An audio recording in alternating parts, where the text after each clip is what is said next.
Hi dreamers. අපි දැන් ඇවිල්ලා ඉන්නේ සිබිව් වල ගාරා ස්ටේෂන් එකට. දැන් අපි යන්න ඕන තැනට ඕන කරන ටිකට් දෙක ගත්තා. අපි යන්නේ සිබිව් වල තියෙන ඔක්නා සිබිව් බයි කියන තැනට. එතන මොකද තියෙන්නේ කියලා ගියාට පස්සේ වීඩියෝ එකෙන් පෙන්නන්න.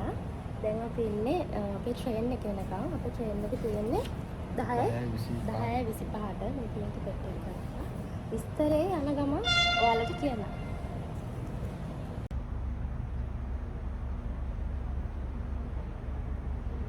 අවුරුදු 150කට අධික ඉතිහාසයක් තියෙන දුම්රිය ස්ටේෂන් එකක් තමයි මේ සිබිව් ගාරා කියලා කියන්නේ. 1872 වසරේ තමයි මෙන්න මේ සිබිව් ගාරා ස්ටේෂන් එක විවෘත කිරීම සිදු කරලා තියෙන්නේ. ඒ විතරක් නෙමෙයි මෙතන තියෙන විශේෂත්වය තමයි සිබිව් එන කෙනෙකුට මෙතන ඉඳලා සිබිව් ස්ටේෂන් එකේ ඒ කියන්නේ සිබිව් ගාරා ඉඳලා සිබිව් වල ඕල්ඩ් ටවුන් එකට යන්න තියෙන්නේ මිනිත්තු 15ක විතර ඇවිදන් යන දුරක්.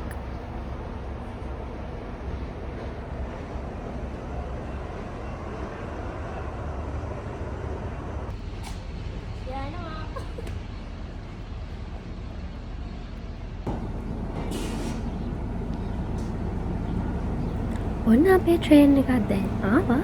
අපි දෙන්න රුමේනියාවට ඇවිල්ලා ෆස්ට් ටයිම් තමයි මේ ට්‍රේන් එකක යන්නේ.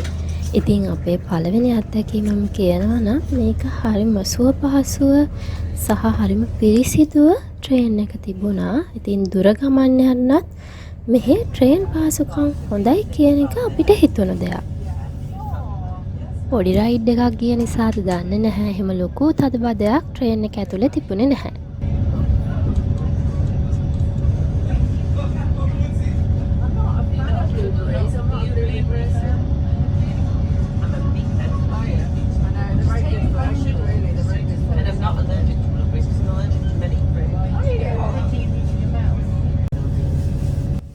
මේ තමයි අපි පහු කරන පළවෙනි ස්ටේෂන් එක. මේක සිබිව් හල්තා. ඉතින් අපිට තියෙන්නේ විනාඩි 20ක වගේ පොඩි රයිඩ් එකක්. අපි බහින්න ඕනේ 3 වෙනි රේල්වේ ස්ටේෂන් එකේ.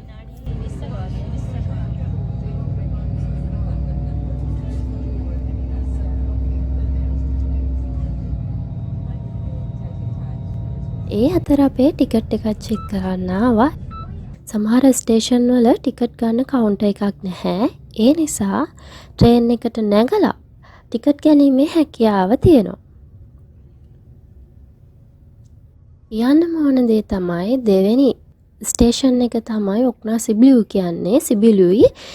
අන්න ඒ ස්ටේෂන් එකෙන් ඔයාලා බහින්න එපා. මොකද එතනින් බැස්සොත් එහෙම සිබිව් ඉඳලා එන කෙනෙක්. එතනින් බැස්සොත් ගොඩාක් දුර යන්න වෙනවා. තුන්වෙනි ස්ටේෂන් එක තමයි ඔක්නා සිබිව්ලු බයි කියලා කියන්නේ. අන්න එතනින් තමයි බහින්න ඕනේ. මේ දැන් අපි එතෙන්ද ඇවිල්ලා ඉන්නේ.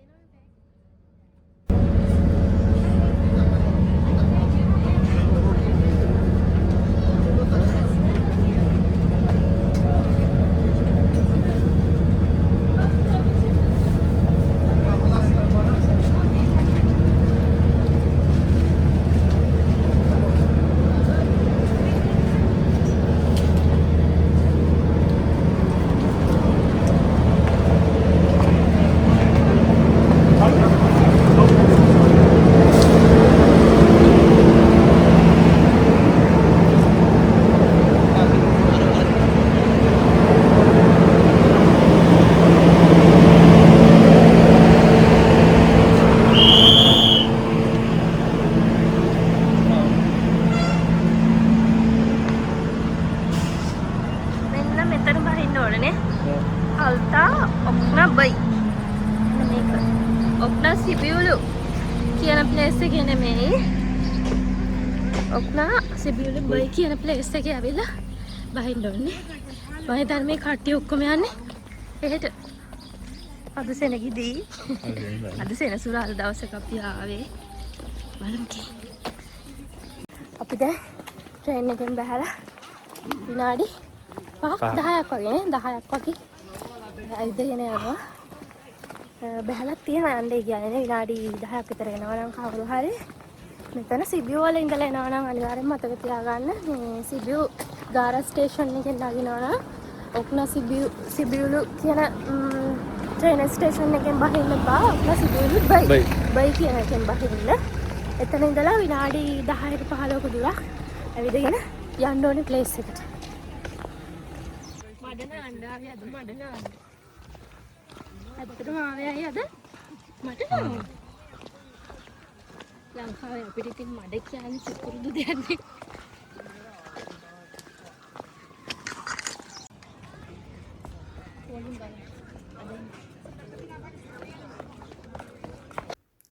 ඔන්න දැන් අපි අපේ ඩෙස්ටිනේෂන් එකට ඇවිල්ලා ඉන්නේ. ඔයාලට පේනවා ඇති අද නම් සෙනග ගොඩක් ඉන්නවා. හේතුව තමයි අපි ආවේ සෙනසුරාදා දවසක.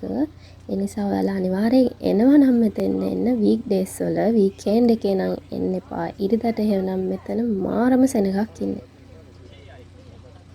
ටිකට් දෙකක් ගත්තා. මෙතන එක්කෙනෙකුට ලෙයි 35යි නේ. ලෙයි 35යි. අපි දෙන්නට 70ක් ගියා. කාඩ් එකෙන් උනත් පේ කරන්න පුළුවන්. මෙතන කෑෂ් පුළුවන්. ස්කෑන් කරලා යන්න. ස්කෑන් කරන්න ඕන. ස්කෑන්.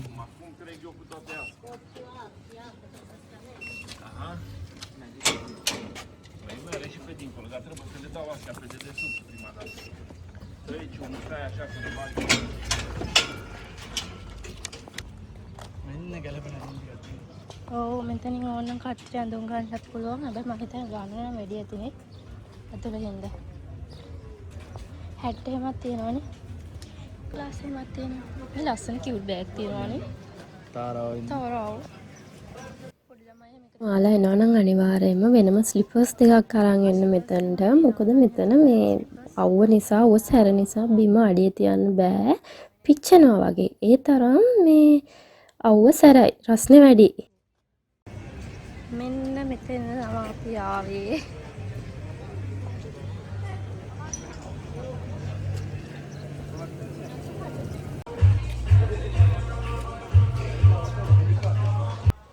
ඔන්න අපි මෙතෙන්ට අද ආවේ මඩ නාන්න. මඩ නාන්න ආවා කියලා කිව්වහම ඔයාලා බලයි ඇයි මඩ නාන්න ආවේ කියලා. ඒ නිසා මම ඔයාලට මෙතන තියෙන විශේෂත්වය මොකක්ද කියලා කියන්නම්. මේ තැන ගැන අපි දැනගත්තට පස්සේ අපි දෙන්නට හිතුණා මෙතෙන් ඇවිල්ලා අපි try කරලා බලන්න ඕනේ කියලා. ඉතින් අද අපි ඇවිල්ලා ඉන්නේ රුමේනියාවේ සිබියු ප්‍රදේශයට ආසන්නව පිහිටලා තියෙන ලෝකේම ප්‍රසිද්ධ වෙලා තියෙන ස්වභාවික ලුණු ඇව් වලින් එකතුවක් වෙන ඔක්නා සිබියුලු කියන ස්ථානයට. ඉතින් මේ ස්ථානය අද විනෝදාස්වාදය සහ සංචාරකයන් අතර ජනප්‍රිය වුණාට මීට සියවස් ගානකට පෙර මේ ස්ථානයේ තිබිලා තියෙන විශාල ලුණු පතල්. ඉතින් වසර ගණනාවක් පුරා මෙහි ලුණු කැනීම් සිද්ධ කරලා එම පතල් ජලයෙන් පිරීලා ගිහින් තියෙනවා. ඉතින් අන්න ඒ පතල් තමයි අද මේ අපි දකින ලුණු වැව් බවට පත් වෙලා තියෙන්නේ.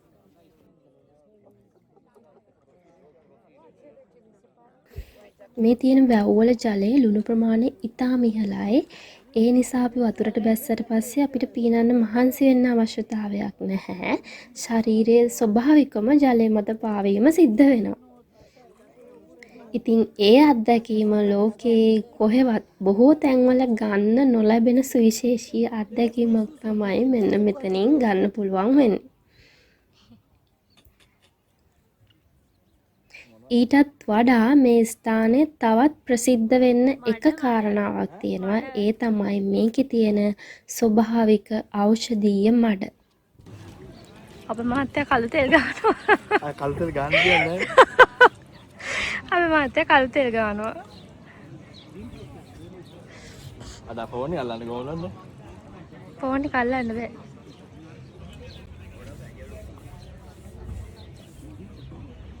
මේ තියෙන මේවා නවයත් ගන්න ෆෝන් එක අල්ල.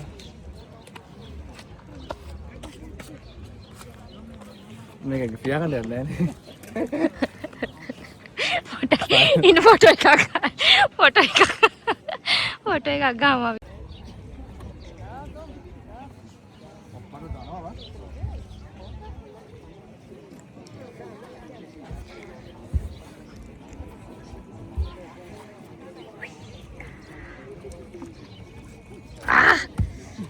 තනවා බෑ දානවා. මෙතන වතුර දෙන්න දාන්න. පෝන්නේ. ඒක දාන්න ඈ. ආ. ඕනේ අයින් කරලා. මට බෑ.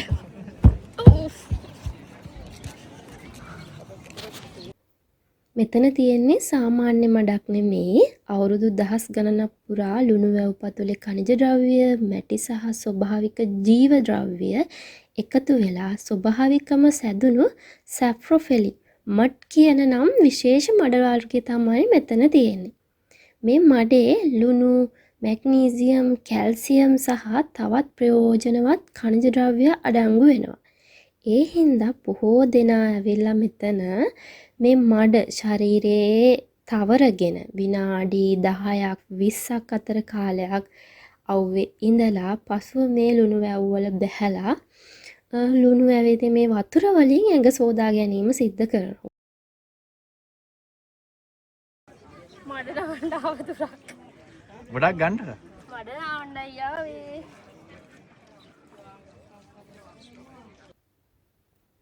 මේ මඩ විශේෂ වෙන්නේ ඇයි කියලා මම ඔයාලට කියන්නම්. මේ මඩ සංදිවේදනා, ඒ වගේම මාංශ පේශී, ඒ වගේම තෙහෙට්ටුව මේ වගේ ඖෂධීය ගුණ රසක් තියෙන මඩ තමයි මෙන්න මෙතන තියෙන්නේ. මේවා විශේෂ ප්‍රතිකාර සඳහා භාවිතා කරනවා කියලා සඳහන් වීමක් තියෙනවා.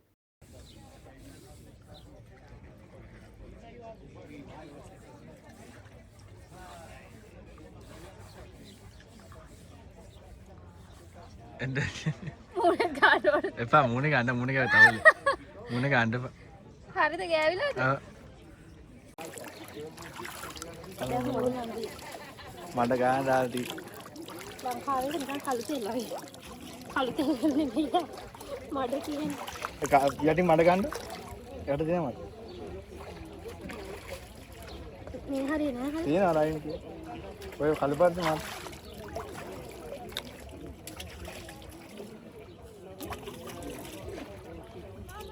Tak kan? Ini tamu.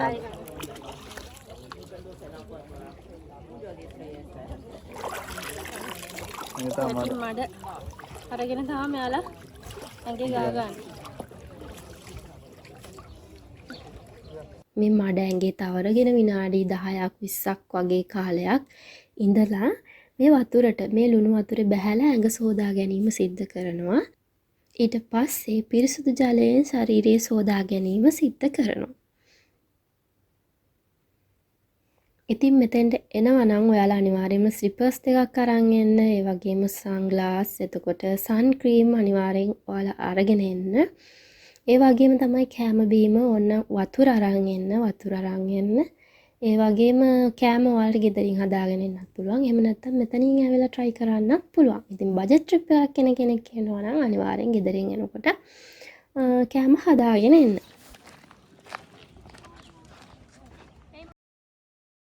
ඉතිහාසයේ ස්වභාවික සුන්දරත්වය සුවත අත්දැකීම් එකම තැනකින් විඳ ගන්න පුළුවන් නිසා ඔක්නා සිබියුලුයි අද රුමේනියාවේ ජනප්‍රිය සංචාරක ගමනාන්තවලින් එකක් බවට පත් වෙලා තියෙනවා.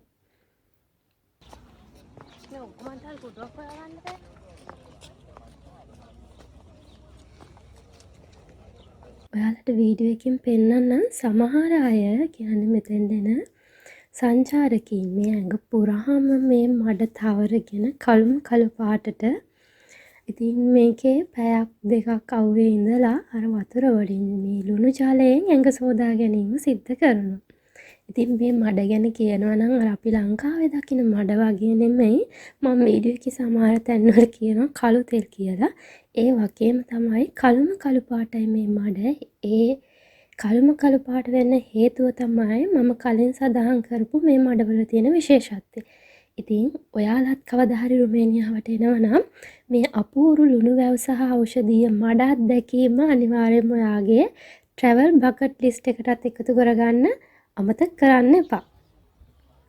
ඉතින් තව කියන්න ඕන දෙයක් තමයි මෙන්න මෙතන මේ ඇඳුම් චේන්ජ් කරගන්න ලේඩිස්ලාට බොයිස්ලාට කියලා. එහෙම වෙනම නෑ. මෙන්න මේ වගේ නිල් පාට අර තහඩු වගේ මේව මේ වගේ වට කරලා ප්ලේස් හදලා තියෙනවා. මේක මේ පොඩි වගේ පෙනුනට මේක මේ ඇතුළට ගියාට පස්සේ මේක එළියේ ඉන්න කෙනෙකුට කිසි දෙයක් පේන්නේ නැහැ. ඒ නිසා බය නැතුව චේන්ජ් කරගන්න පුළුවන්. ඉතින් මෙතන තියෙන්නේ ලුණු වැවුනේ. ඉතින් ලුණු වල බැහැලා හිටපුවාම ඇඟේ අර සුදු පාටට නිකන් කොරළ පිපෙනවා වගේ සිද්ධ වෙනවානේ. ඒ නිසා ඇවිල්ලා පිරිසුදු ජලයෙන් ඇඟ සෝදා ගන්න හරි නාන්න හරි මෙන්න මේ වගේ ප්ලේස් හදලා තියෙනවා හැමතැනකම. ඒ නිසා ඔයාලා එනවා නම් සබන් ෂැම්පෝ ඒ වගේ දේවල් අරගෙන එන්න. මෙතන තියෙන සමහර මෙතන ලුණු වැව් කිහිපයක්ම තියෙනවා. එතනින් සමහර ලුණු වැව් වල වතුර පේන්නේ කළු පාටට. ඒකට හේතුව තමයි මේ වැව් වල තියෙන මඩ. සමහර ලුණු වැව් වල ජලය නිකන් කොළ පාටට වගේ ලස්සන පාටකට තියෙනවා. ඒ වැව් වලට ගොඩක් වෙලාවට මේ අපි දක්පු දෙයක් තමයි මඩ ගාගෙන ගිහිල්ලා එතෙන්න බහින්නේ නැහැ. ඒකට වෙනම වැව් තියෙනවා. ඒ අර මඩ තියෙන වැව්. ඒවට තමයි අර මඩ ගාගෙන ගිහිල්ලා යාලා ඇඟ සෝදා ගැනීම සිද්ධ කරන්නේ. ඉතින් රුමේනියා එනවා නම් අනිවාර්යයෙන්ම මේ ඔයාලගේ බකට් ලිස්ට් එකේ මේ තැන තියාගෙන ඇවිල්ලා අනිවාර්යයෙන්ම මේ අත්දැකීමත් විඳ ගන්න. ඔන්න ඔය විදිහට තමයි අපි දෙන්න ඔග්නසිබියු ඇවිල්ලා මඩ නෑවි. එහෙනම් දෙන්න මේ වගේම ලස්සන වීඩියෝ එකකින් ලස්සන තැනකින් අයත් හමුවෙමු. ගිහින් එන්න. බයි.